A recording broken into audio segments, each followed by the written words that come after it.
This episode of this Focused Practical Dreamer's Journey is brought to you by energy healer Jean Border's personal, powerful transformation program.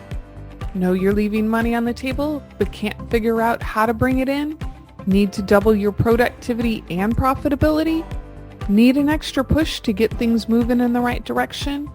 Visit www.focusedpracticaldreamer.com/transformation now and apply for a business consultation with Jean. Welcome to the Focused Practical Dreamer's Journey, where we take out your emotional baggage and heal your emotional body so you get to enjoy the success you desire and deserve. Prepare to feel a sense of relief and empowerment as we get rid of the baggage you've been carrying that's held up your business success up until now. Be sure to visit our website at www.focusedpracticaldreamer.com. While you're there, subscribe to us via your favorite network. Now, lean in, get comfortable, and prepare to take off.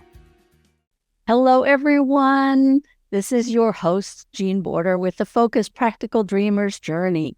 I am so happy you're here, happy you're listening in, watching, whichever platform you're on. Welcome, welcome, welcome. And I have a very special guest with me here today. This is Dr. Heather Browne. She is I'm going to call her a relationship professional. Do you have a title that you call yourself? Well, most people say relationship expert or psychotherapist is what most people say. Okay. Yeah. Wasn't sure. Didn't want to misstate. But I'm glad to have you here. You've got such a fantastic background. TEDx speaker. Oh my gosh. In business forever. Talk to me a little bit about that. Introduce yourself to our listeners. Hi, guys. I'm Dr. Heather Browne and honored to be here. I'm in California. I've been a psychotherapist for 27 years and have just recently stepped into a bigger platform. I figured, why not, as I move into the 60s?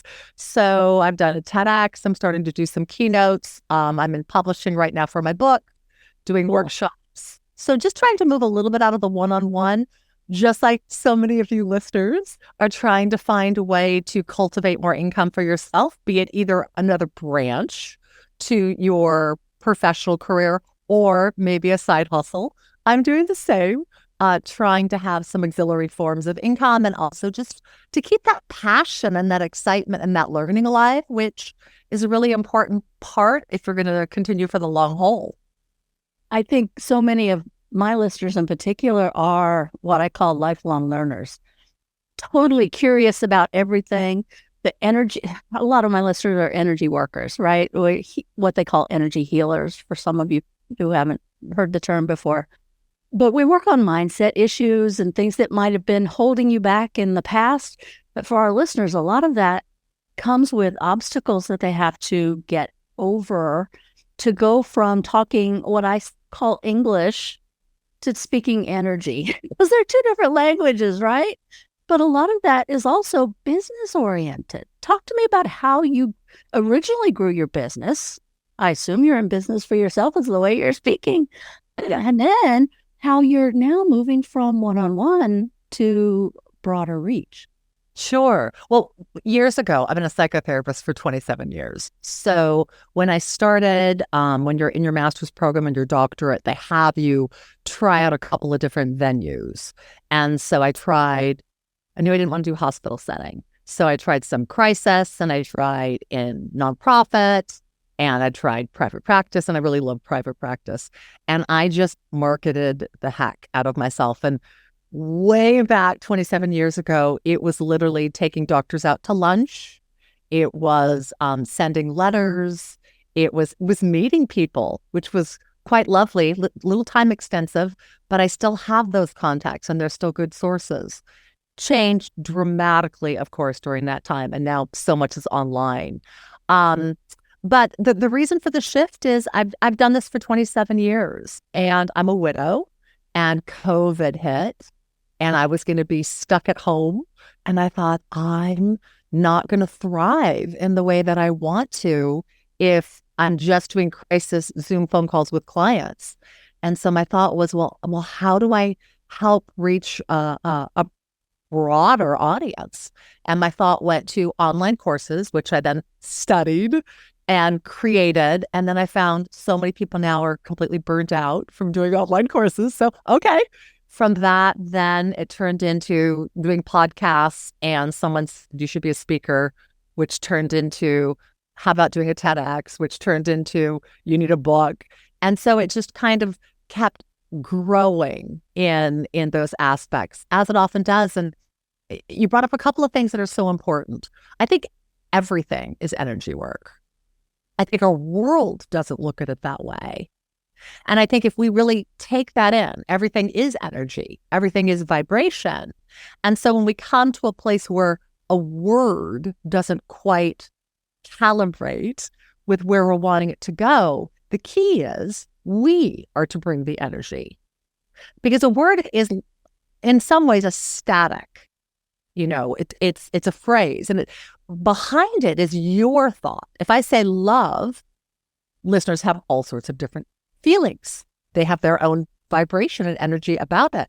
So when we look at business and we look at the structural aspect of word, the key is for you to find your way to bring your energy to that. And then when you come to a place of, let's say, resistance, it gives you the opportunity to look within yourself and find who you are and how you can untweak that a little bit for yourself to find that fluidity and that movement once again. But if you allow yourself to embrace energy as everything, when you come to a place where it's not going smoothly, it's because your energy is not going smoothly. And because you're an energy healer, that's easier for you to resolve. Changing a thought process, because it's so rapid in its movement, is a lot of times very much quicker and trickier, especially because it's tied to the ego, than to change your vibrational pulse within you, which of course is largely tied to meditation, breath work, chakra work. You guys know this. If you change the body, it lasts longer. If you change the mind, it's a quick fix, but it has to stay in that frame. So let yourself go to what you know. Let it be the energy to change the word, and not I have to match the word with my energy. And you'll be grounded, and then it'll work so much better. Always start with you. That's all you know. That was such an interesting concept that you just stated, because when I started this conversation, I was thinking more of language, and you moved it into the internal, and that is so important. Language is internal. Language is internal. It's all about compassion, connection, and then conversation. We rely on words, but words are merely here to try to describe what we're feeling, and they fall really short. That's why music is so beautiful, because you feel it. An amazing poet, an amazing writer, you get into it.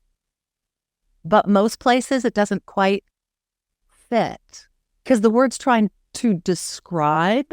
And if you think about that energetically, I'm trying to describe. It's kind of like a label. Whereas to me, emotion is the experience. And so it's not going to fit into sad, mad, frustrated, blocked. There's going to be a whole lot about it. Like if you're frustrated, well, why? Because everything's crashing down, because I feel really sick. There's reasons behind it that aren't just frustrated. And so when we allow the words to have life, which is our energetic experience, then we can work with it better. When we try to squeeze ourselves into that word, we don't fit. I think the world is a massive example of that. We don't like to fit into labels, though we accuse and judge and attack people with labels all the time. But we don't like to be squeezed into them. So our heart, our spirit doesn't want to either, because it's not a constant. It's constantly changing. And that's the beauty of energy. What's a better feeling thought? What's a better feeling thought? What's a better feeling thought? Do I want to stay here? Does this serve me? Is this connected with the divine? Those are great questions to be asking yourself. And when you're working with someone else, at least in my experience, it's important to realize that just because you state a phrase doesn't mean they understand it the way you meant it. And so, even if we think they do, we'll never know. I say this to my clients all the time. If I say to you, this frame is yellow, and you say, I'll never know if you see the same yellow. If I say this chocolate is delicious, I'll never know if you taste the same chocolate. So what I tell clients is you're going to hate this, but you just need to see if you can accept it. Everything is really someone's perception. Absolutely. And the best I can do is share with you my experience, and you align with that wherever you align with that. Will you ever completely understand my experience? No. But when I give you that gift, when I give myself that gift, I no longer have to fight you or look poorly upon you or be angry with you or depressed and defeated within myself that I'm not able to get you there. I can't get you into me, just like I can't quite get into you. But the reasons we hit those beautiful moments of intimacy and ecstasy is we think we are. And those are glorious. When souls connect, you guys know this, when your soul connects and you realize, oh my gosh, I'm seeing you and me and you. It's not that you're so much truly connecting with the other. It's that you're connecting with a commonality of yourself in the mirror of relationship. And that's a glorious, blessed place. But I think most people in the world, we're moving there. We're moving in the direction of people starting to understand more so and waking up a little bit. But that's why we're here. We got a lot of work to do to help people with that. I'm called the Reframe Queen, and for a very good reason, because I'll take a phrase, a situation, and I'll say, well, let's look at it from the other side. Or what if we tweak this? A yes is also a no. If I say, yes, happy to do the podcast with you, then I needed to say, no, sweet client, I can't meet with you during this hour. Oh. And when we recognize it's always both, then there's a balance in the energy. There's a balance in the power. And then there's a personal choice. We rob ourselves of our personal power and choice by feeling stuck. And there is no stuck. There's just you sticking. You said so many things I'd love to unpack, but I'm sure I'm going to forget them all. But a few things. In my previous life, I was like the boss. I had teams that worked with me. And part of the training process was getting people to understand that just because you said something doesn't mean this person received your message. So you may have to use your term, reframe what you're saying to put it in a different context, because this person doesn't have your experience. They've not lived your life. They've not seen what you've seen. They've not had your training. So you have to be able to understand, yes, I'm the sender, but the receiver's not getting the message, so there is no communication. And if we could grasp that, it's up to us to try to help the other person understand, it's not up to them, our world would change. I homeschooled my children, and in 3rd grade, my daughter, bless her beautiful heart, could not get Saxon math. And she was crying every day. And I know a lot of parents would get angry with their child and frustrated with their child. And I realized it was my shortcoming. I didn't know how to teach her. And I remember taking the book and sliding it down the hallway, and I said, to heck with Saxon math. We're going to a different program. And we did. And we figured it out. And my daughter, being the power child that she is, she said, well, now we need to conquer Saxon math, which she did. But it showed me something. If I am in a role of teaching, guiding, parenting, it's up to me to find the pathway. It's not up to the person. If I'm in a relationship, It's up to me to try to help you connect with what I'm trying to connect with you on. It's not up to you. Now, can you do things that help? Yes.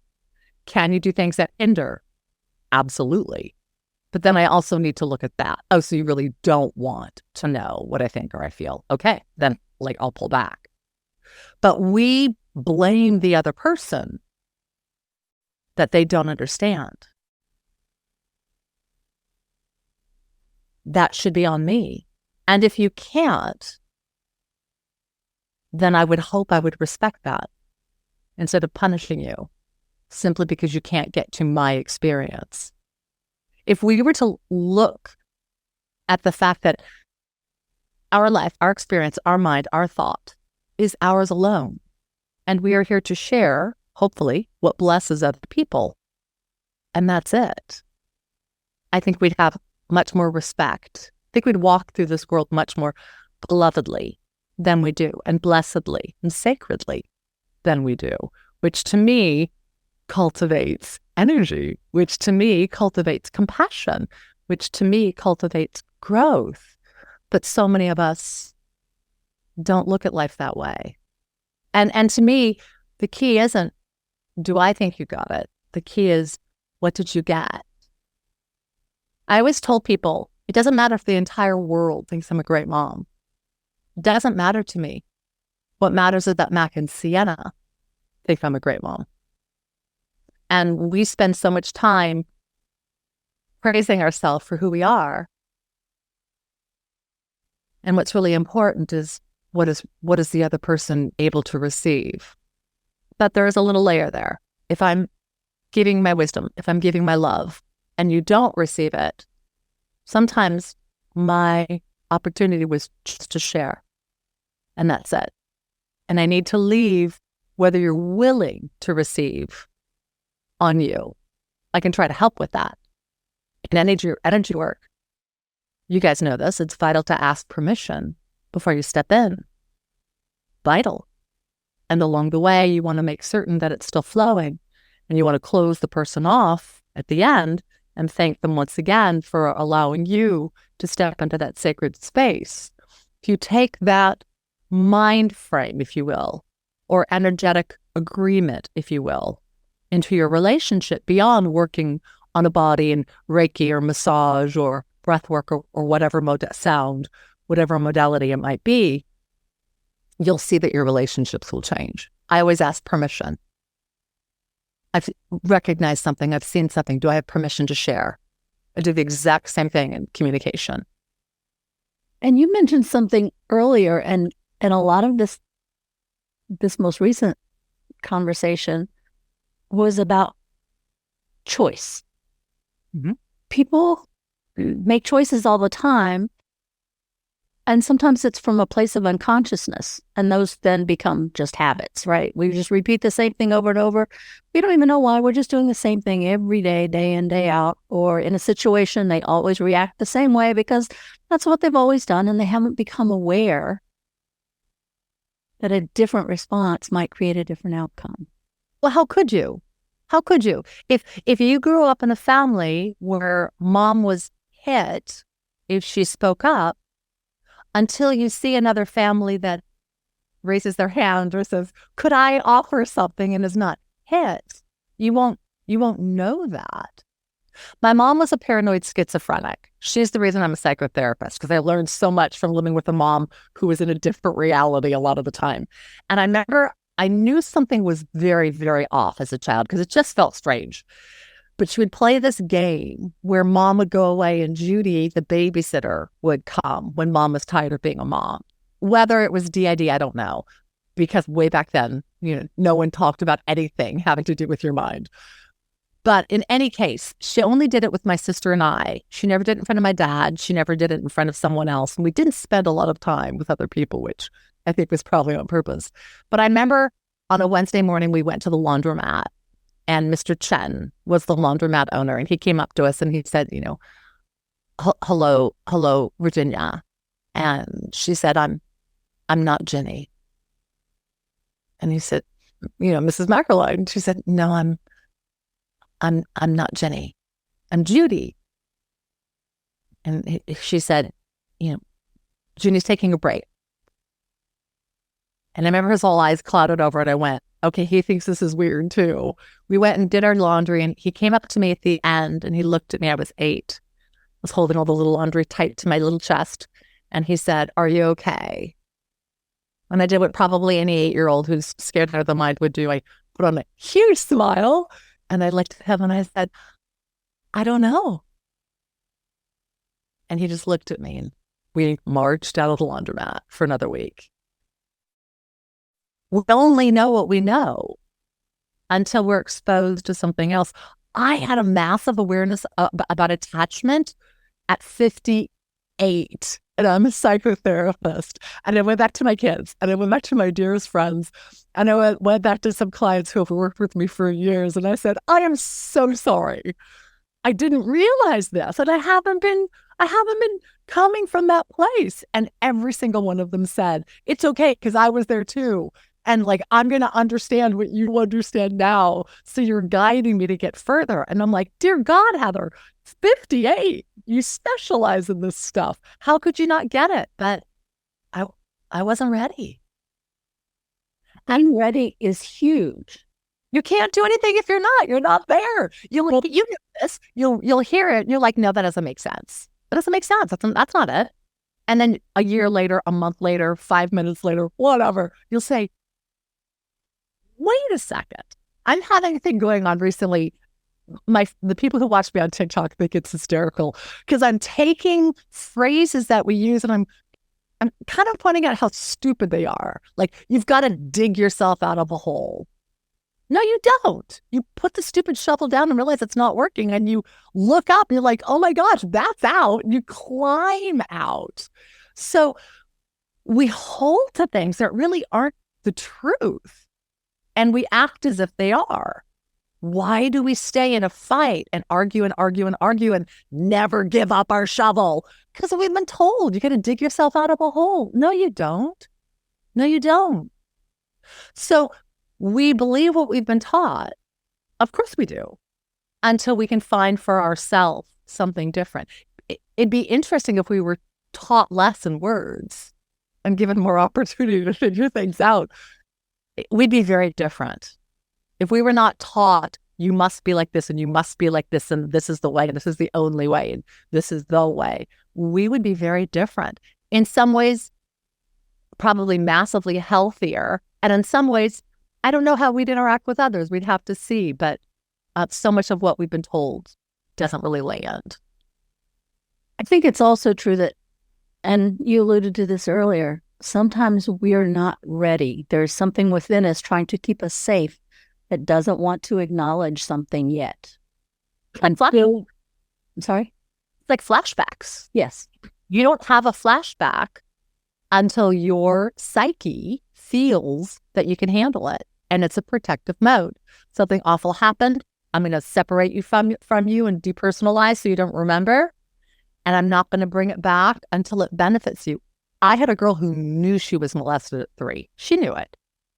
She had feelings. She didn't have the reality. She came to me and she wanted to have the reality. And I asked her, are you sure you want that? Or could it be enough to know that you were molested? She wanted the reality. And so we did some work on it. And as she got closer, she went, yeah, I don't need to. And she let it go. And as far as I know, she's never had a full flashback to that. I don't know that you necessarily need to have that. She didn't need to have that. But your body is constantly trying to keep you healthy, trying to keep you balanced. And it's only going to give you what it can give you as long as it can give you. And then it will either offer movement, offer a shift, offer a truth, offer pain, offer anxiety, offer disease. When we learn, well, as energy healers, it's so much about listening to your body and what is your body telling you. And when you key into that, that's the answer. I'm feeling a little anxious here. I love Eckhart Tolle because he says he won't say, I am anxious. He says, oh, I'm aware of an anxious feeling. He doesn't label himself in it because it's a temporary. And he can see it from a little bit of the perspective, an observer which is, as you know, is much easier to receive. And then you don't get caught, especially like in meditation. Oh, I'm aware of, not, oh, why am I? It allows it to be more fluid, like energy is. And so when we let our body guide us, there's massive wisdom there because the body wants to be healthy. I had a fascinating awareness with a young girl who came to me, and she had done, she wanted to do a poetry reading, her senior poetry recital. And she got scared, she got overwhelmed, she got nervous, she ran to the bathroom, she was throwing up. She called her mom. Mom picked her up. She didn't do her recital. She came to me for the first time the next day and was really upset. And I said to her, well, your body was helping you. Your anxiety was trying to help you. She said, what? And I said, yeah, because what you were telling yourself and your brain's knowledge didn't work. And she goes, well, what do you mean? And I said, well, what were you telling yourself? I've got to win. I better not screw up. It better be amazing. They better love me. And your brain went, oh my God, I can't make this happen. What do? I can't make certain everyone loves you. I can't make certain you don't screw up. I can't make certain you don't win. Oh my gosh, I'll take you out. Let's bring anxiety. Anxiety came. She got overwhelmed. She got scared. She got sick. And the body's like, see, we helped you. You didn't have to go through that horror. And she went, oh my gosh, what should I have told myself? And I said, well, that would have been up to you. But my thought would be, gee, this will be fun. What a great experience. I love my poem. I hope you love it too. But if not, I'm going to share it with you. And she went, wow, that would have been different. Our body wants to help us. So if we put a requirement upon our body that our mind says, I can't guarantee that, like the apprehension comes. And so it's beautiful knowledge for yourself. I'm going to share this because I think it's hilarious. I was in a travel job. I traveled all over the United States, the territories, Europe, wherever. I'm sitting in I'm sitting in an airplane. We're at like 36,000 feet. And I would always get a window seat, always, because I love to see the clouds and what's under me and all that. And I'm looking out and this thought came into my head. What the heck are you doing? There is nothing under this plane. What is keeping you up here? And I allowed that to go on for a couple minutes. And I said, oh my gosh, what the heck? And I put a stop to it. But not everyone would. My subconscious came in and said, what the heck? You've done this a million times. It's safer than driving a car. All the logic came in. But that weird sensation of, what are you doing? There's nothing below this. How are you sitting here? Why aren't you crashing to the ground? I mean, so I feel for people who have these anxieties that then, for whatever reason, that other part of the brain doesn't kick in and say, stop, let's look at it logically. Take all this fear out. And now what emotion do you feel? Well, I'm thrilled that I'm up this high. How many people get to do this? And so the excitement overtook the anxiety, and my brain or my body, my subconscious, whatever you want to call it, shifted. And I was perfectly fine after that.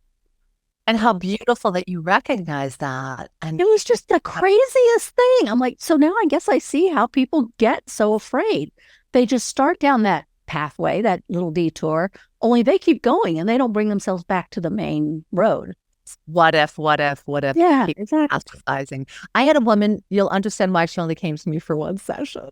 I think I've blown out 2 people in my life. I do, and I have to own that. I don't think I would have done it differently, though, because I think we probably just shouldn't have worked together, but I could have been more gentle with her. I don't know. Whatever. I did what I did. But she came to me for severe anxiety. Her husband was a truck driver, and he'd been driving the truck for 37 years. And whenever he was gone, she was just a wreck, panicking, crying, so sad he was going to die. And then when he'd come back, she would just be like holding on to him like, a vice. And I said to her, after listening to her for quite a while,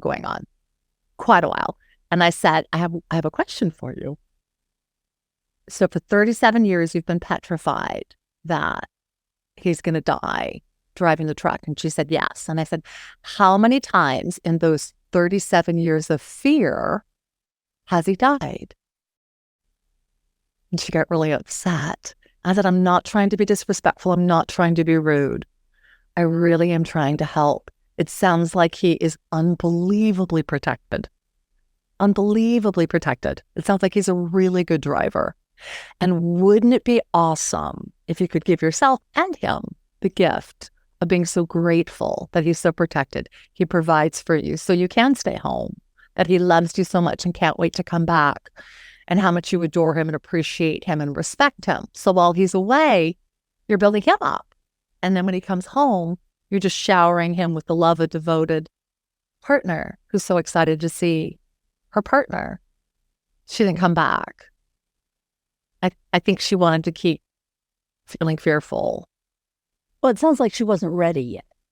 Exactly. She was moving down that pathway, so she didn't. And I jumped too fast. We all do that. I did it twice. I've done it twice for sure, because they don't come back the next time. But I had to learn that too. But I think my insight was still really important, because you did the same thing. But you said, no, hold on. She didn't do that. She didn't say, now hold on. 37 years he hasn't died. There's a good point there. She went to this person, and she was right. This person didn't stay with me in my anxiety and didn't respect what I'm going through enough. And clearly I blew it there, or she would have come back. So I didn't care enough about, and thinking about it, 37 years of being anxious, half the year. Dear Lord, that sounds awful. Well, in my world, a lot of the clients that come to me, energy healers, are very wrapped up in the identity that the illness or the discomfort gives them. And so that was a big identity piece. You take that away, what is she? She doesn't know how to be other. Right, because she's done that for 30 seconds. Yeah. So that's very scary. And so I from A to Z, way too far, and I need to go to a little bit bigger of an A.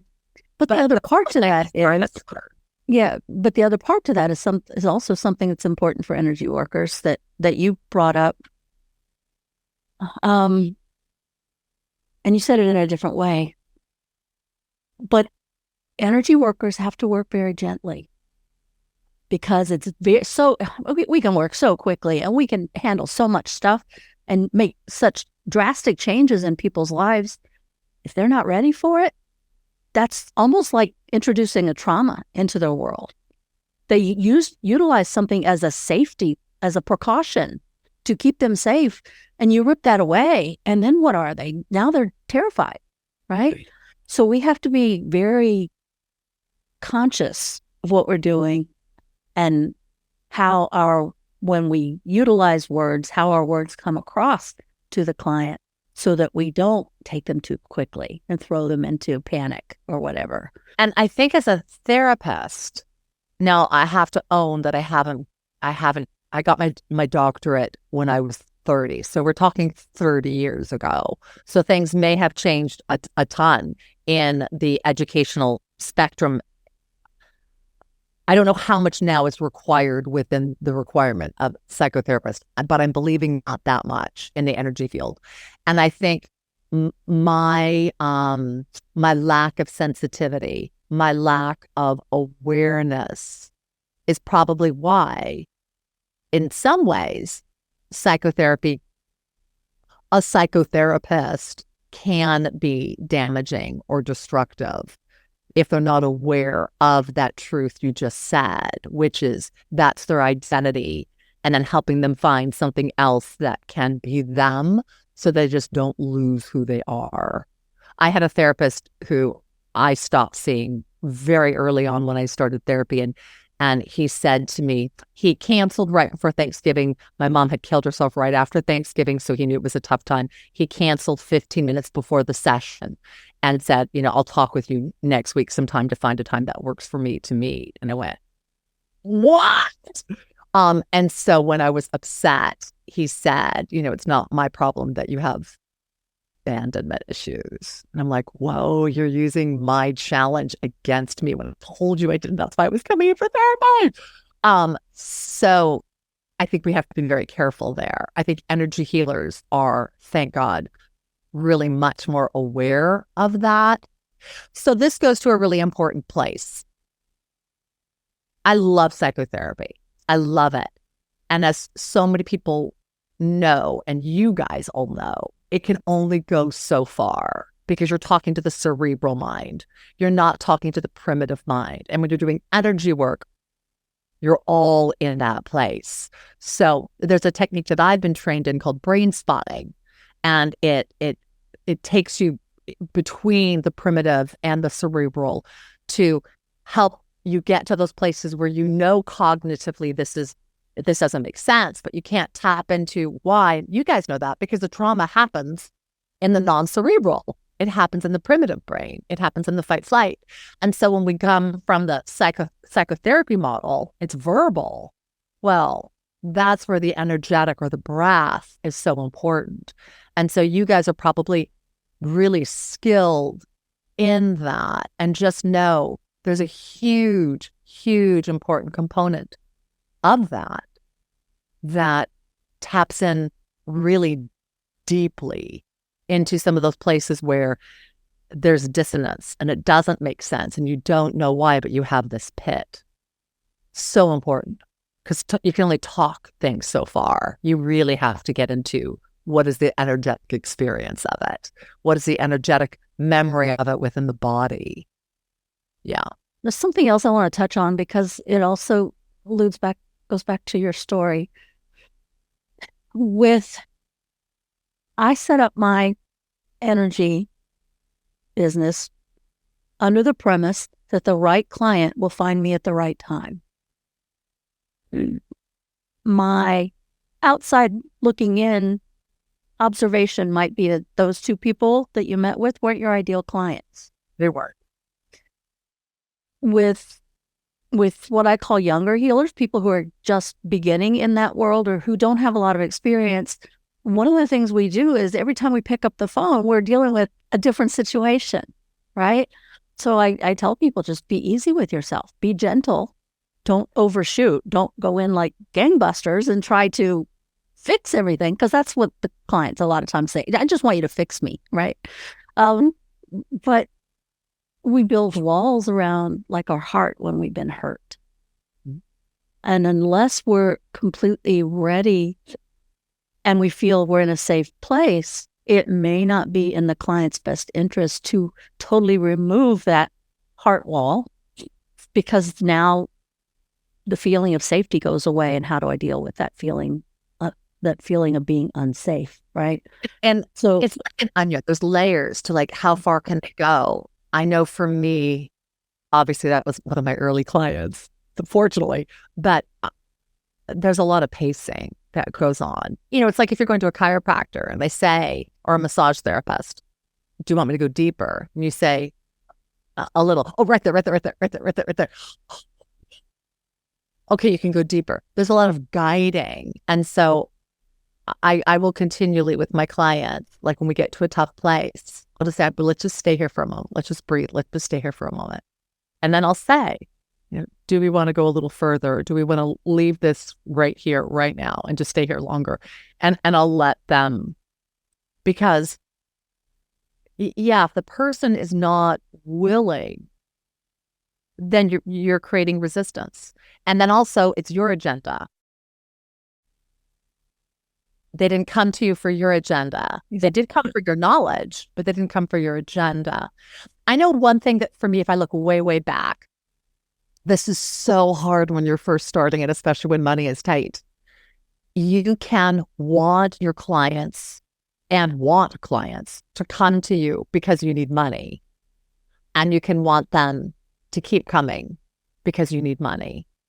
As much as you possibly can, try to separate that. And it's hard.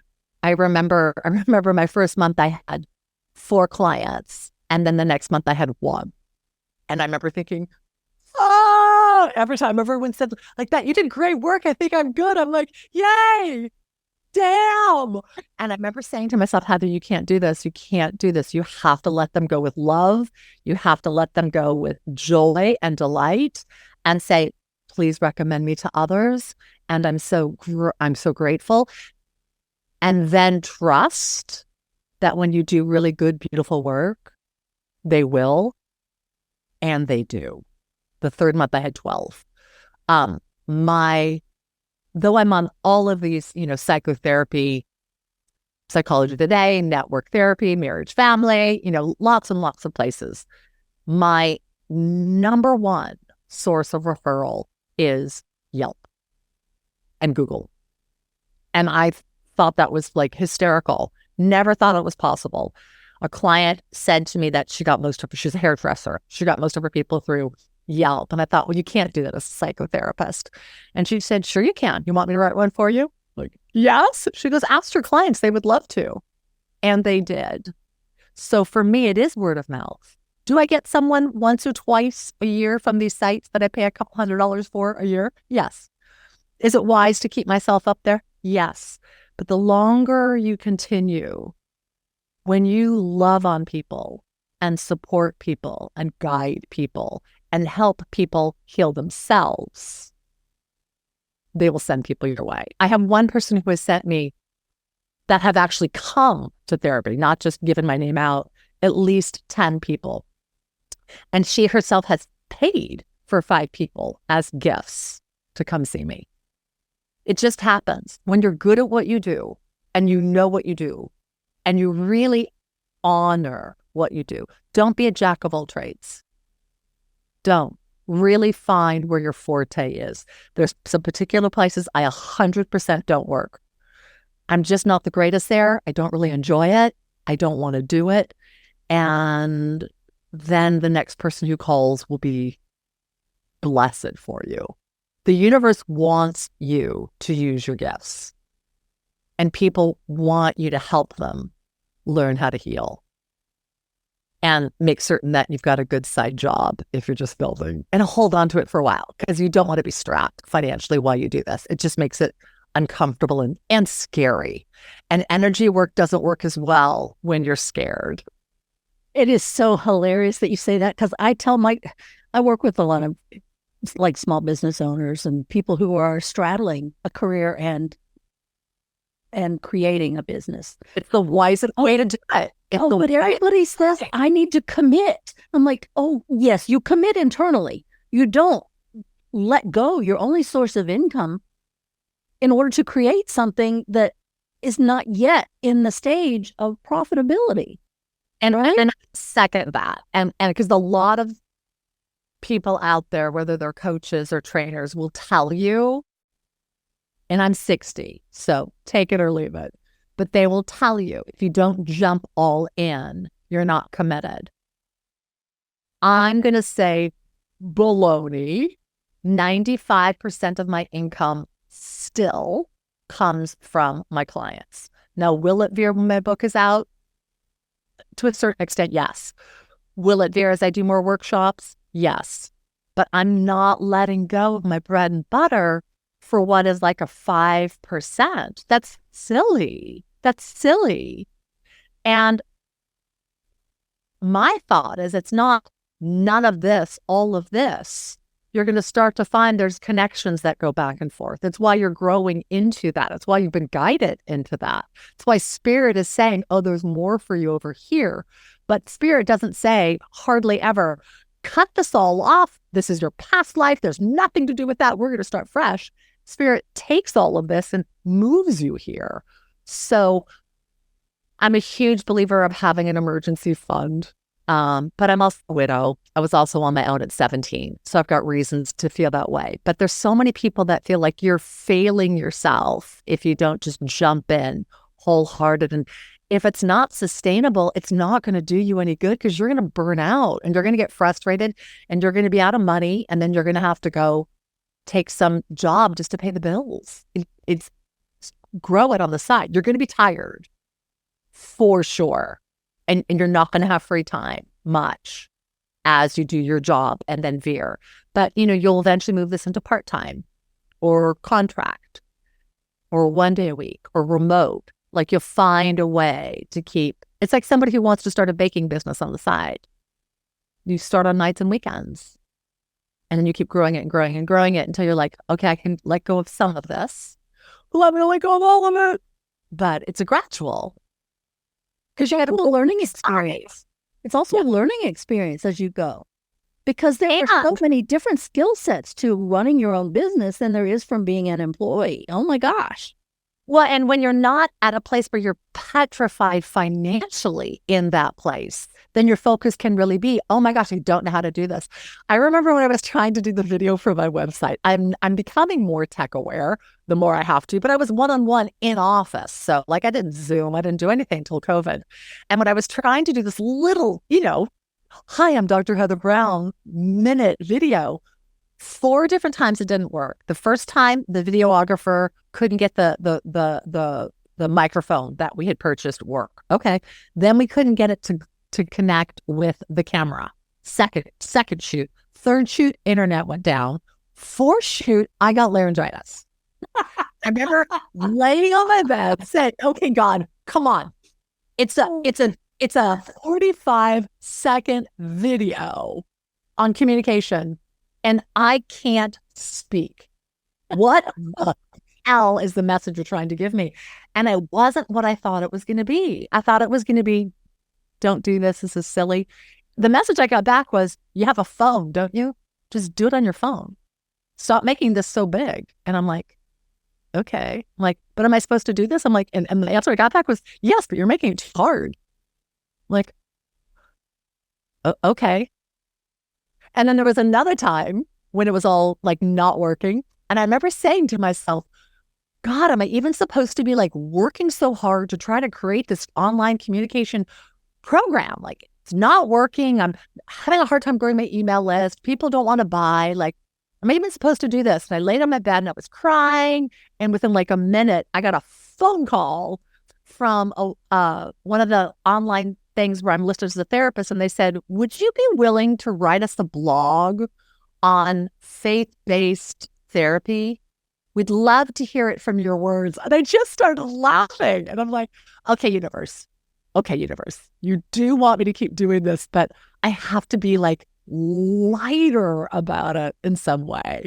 So you're going to learn, lovely people who are lifelong learners. You're in the perfect place. You're going to learn so much. And what you're also going to learn is like how human you are in this experience. And for your spirit, that's probably beautiful. For your human side, it's incredibly humbling. But the more you find that out, if you allow yourself, the more your inner being will love you and adore you and just say, thank you. Thank you for being willing to do this. Thank you for being raw. Thank you for being vulnerable.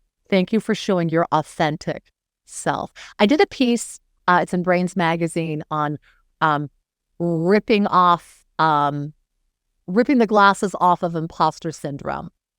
Because it's such a big like word, and it just bugs me. It just bugs me because I'm like, oh my God, we're telling ourselves we're not even good at being ourselves and trying to grow. Like, what the hell is that shame and judgment? And my thought was, so what are we saying? I need you to be impressed with me in the future and think I'm amazing. Instead of just saying, this is where I am. What is it that you need? How is it that I can bless you?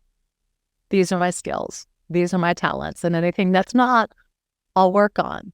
When we try to create an image, a brand, we have to realize it's got to really connect with who we are, or we ourselves are creating that split. If I'm supposed to look to you like polished psychotherapist, I'm Heather. So we create imposter syndrome for ourselves by telling ourselves we're supposed to be other than what we are, instead of saying, I'm going to be my glorious self and grow. We create such a challenge for ourselves in these areas. And the more you let yourself really be who you are and bring those gifts out, it shifts it. And it's important to remember, too, that clients are at various stages.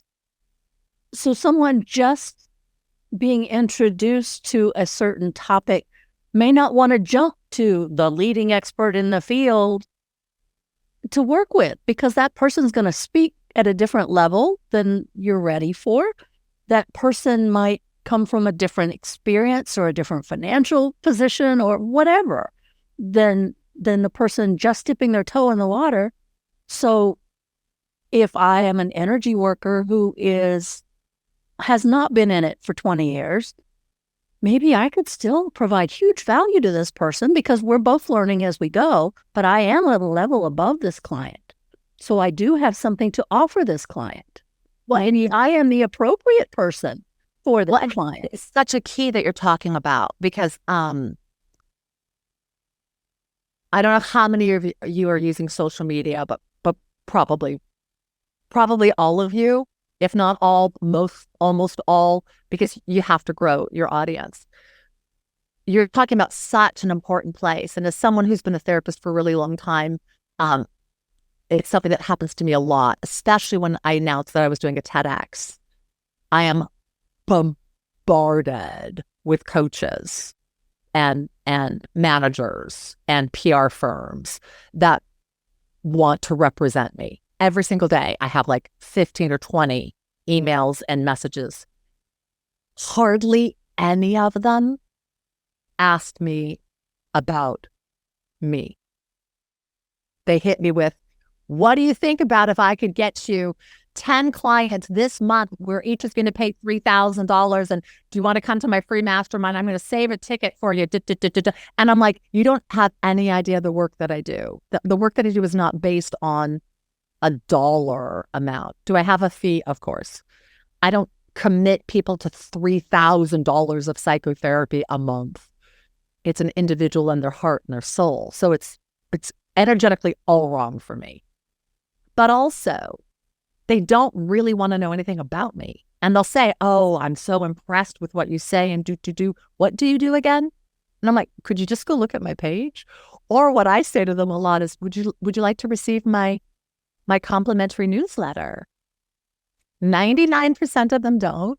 And I think, wow, you want to be my coach, but you don't want to know my audience who's given me their email, that I'm in their inbox once a week, which is so much more connected than someone who likes a post on Facebook or Instagram. Like I'm in their computer weekly. And they're like, yeah, no, that's okay. I get so many. And I'm like, oh, so I'm just going to say, take the time to develop a relationship. People don't. They just shove their services. And what is healing is spirit to spirit. It's not title to title. And when you let yourself stay in that place of, and you're also going to find, because I have people who will hold onto my business card for 3 years and they'll say, I talked with you a couple of years ago. Now's the time. When you make an energetic connection, healing happens. Whether they're a client, whether it's a podcast, whether it's a relationship, it doesn't matter. It's still part of the collective. Be very respectful, and I have to speak to myself in this too, because I wasn't always. Be very respectful of the collective. Recognize that people are doing what they think is best, but ask, what would honor you? What would bless you? What would serve you? Because otherwise you turn people off. I had a person who was trying to get me in some sort of investment thing. And I told her I wasn't interested. And 5 different times she kept sending me, hey, I just wanted to see if you wanted to read this article. Hey, and I finally said, I'm just going to block you because you're not respecting what I'm saying. And she was upset. And I'm like, I don't know why you're upset. I'm wasting your time because I'm not going to invest in this. This isn't what I wanted out of this relationship. And you're not respecting that. So I'm just going to unfriend you. There's the place of letting the person know who you are and why you're coming and what you have to offer. And this is so important. That alone sometimes is all that's needed. Being with someone, energetically being with someone and creating sacred holy space. That's half of it. That's half of it. And then bring your glorious energy to combine with theirs where they need or want a little bit of tenderness, warmth, guidance, alignment. But if you don't create the space, the healing can't happen as deeply. So it begins with creating the space. And that starts with your first encounter. It's not when they lay on your bed. It's with your first encounter. I would hope people, when they come to work with you, are already so excited because they're already feeling the energetic connection. That's the key. You guys have it because you're energy workers, you have it. No one would even be aware of that without that. So honor that within yourself and know the places where it's not going as smoothly as you'd like. It's hard and frustrating and beautiful because you're going to realize things about yourself. I needed to realize I was making it way too professional. Now, will I go back at some point and have a professional video? Probably. If I want to. Probably. But doesn't always need to be so big. It needs to be connected. And those are the very important and special words from Dr. Heather Browne. So if you want to learn more about her, her website is drheatherbrowne.com. But she's also offered up a gift for our listeners that might be available on her website, perhaps. Yes. Yeah, just go to my freebies. There's quite a few. Cool. So we're wrapping up, but I want to, if I could summarize just a little bit, since you are the relationship expert, we got a lot of information on how to maintain a relationship with yourself, with your clients, with people who come to you for things they're trying to get from you, whether it's money for marketing or money for coaching you or being your representative or being your manager, and then being at peace in the world. Do you have any final closing thoughts you'd like to leave with our listeners? Yeah, the last one's key. Being at peace with yourself in the world with where you are and with what you're aware of, why you're here, and to let, as much as you can, each day be a place of healing for yourself, but exploration, hopefully of some excitement and some adventure, knowing that you are exactly in the right place at the right time, knowing what it is you are to know, and anything that you have not yet experienced or learned, it's okay, because you're creating this for yourself as you go along. And the more as you decide, I'm going to enjoy this, I'm going to relish this, I'm going to treasure this. We don't have that long, really, in this body, if you think about it. I mean, maybe 90 years, but that's it. Like Heather's at 60. Maybe I have a third left, and then I'm no longer going to be here in this body. And I know my spirit will go on, but it'll be different because it won't be with my cognitive thought or my personality. So recognize that this isn't the fact that we even get to live in a human body. Like, what a glory in this gorgeous world. What a beautiful experience. And there's so much hurt and anger and ugliness and hatred going on. And the places that we can bring our light, we can bring our joy, we can bring our healing energy. The world needs it so desperately. And how beautiful that you're in this place right now to be one of the people who bring more light, bring more joy. Check yourself and keep checking in with yourself to make certain that you are full and that you are receiving and you are delighted to share, because that's when you'll do your best work. When you don't have to, when you don't need to, but you just desire to. Yeah. Cool. Thank you so much. All the links to get in touch with Dr. Heather Browne will be just below. So check below. The links are there. Thank you so much for being here with me. I've really enjoyed our conversation. I was telling someone, I don't remember who it was. I think it was in a mastermind, maybe on Saturday. I said, it's almost like I'm talking to myself sometimes, because what what I hear people saying are things that I've already thought, things that I've probably said to someone else. It's such an interesting experience.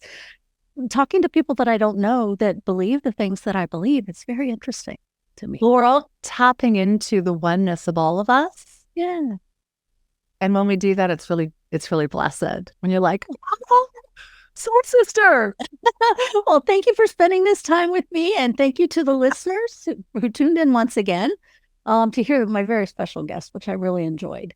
This is Jean Border, your host of the Focused Practical Dreamers Journey podcast. Until next time. Thank you for tuning in to the Focused Practical Dreamers Journey, where we take out your emotional baggage and heal your emotional body so you get to enjoy the success you desire and deserve.